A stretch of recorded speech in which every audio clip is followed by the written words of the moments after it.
Good morning, students. Today we will study about types of germination. Germination is basically of two types, epigeal germination and hypogeal germination. Now you will learn epigeal germination and hypogeal germination with the help of diagrams. Epigeal germination in bean seed. Germination in which cotyledons are pushed above the ground.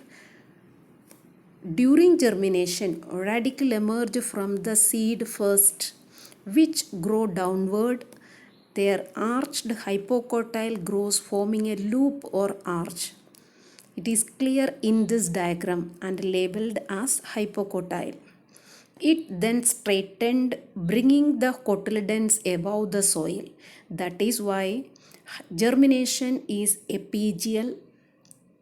Cotyledons become green and form the first leaves. Here you can see the cotyledons are out of the soil, and this is the demonstration of epigeal germination with bean seeds. The plants with epigeal germination are many examples: bean seed, castor, sunflower, pumpkin, watermelon, gourd, lily, cucumber. They all the seeds that they show epigeal germination. Another type of germination, that is hypogeal germination.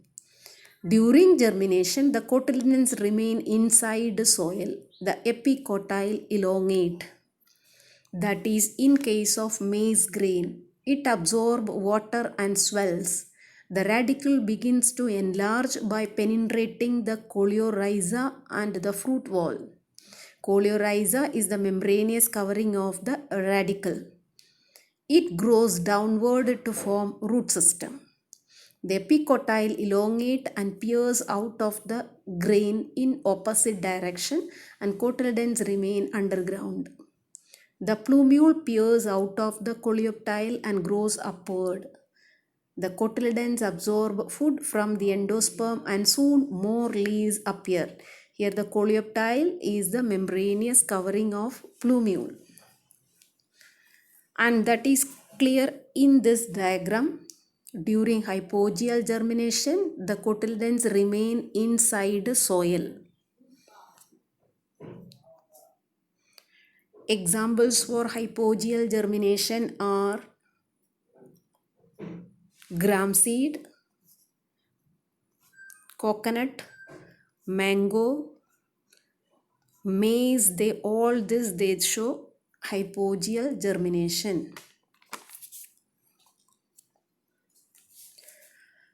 Next, for comparison of two types of germination, diagram of bean seed and diagram of maize seed.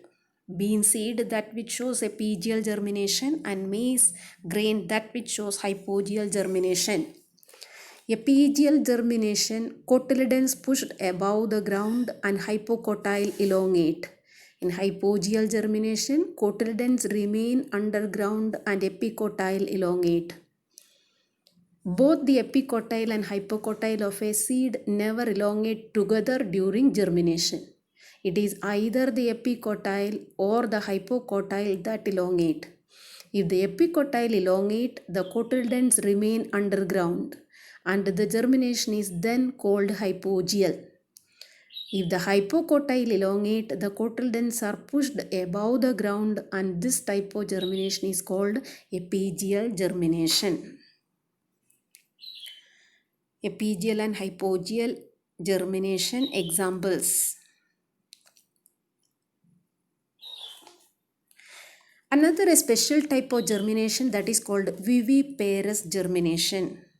What do you mean by viviparous germination? Viviparous germination occurs in all members of Rhizosphoraceae, where seed germination takes place immediately after fertilization without any dormancy period. In this case, the long hypocotyle comes out of the seed and ultimately form the fruit when the fruit is still attached with the mother plant. Seed germinate inside the fruit while it is still attached to the parent plant. After germination, the parent plant drops the seedling into the soil and the root fixes itself. This type of germination is called viviparous germination. And examples for viviparous germination, Rhizophora and another plant Sonoracea. Strawberry also, that which shows viviparous germination. Though the plants that which is growing in saline water mainly show viviparous type of germination.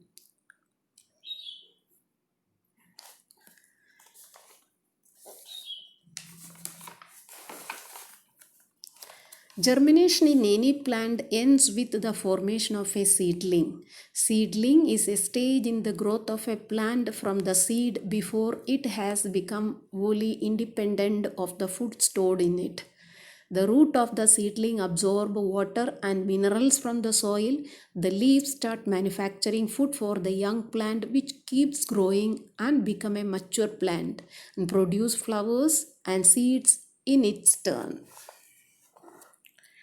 Now we reached the end of the chapter, seeds, structure and germination. We started the chapter with structure of dicot and monocot seeds, germination of seeds, conditions necessary for germination and experiments related with that, and types of germination, epigeal germination and hypogeal germination.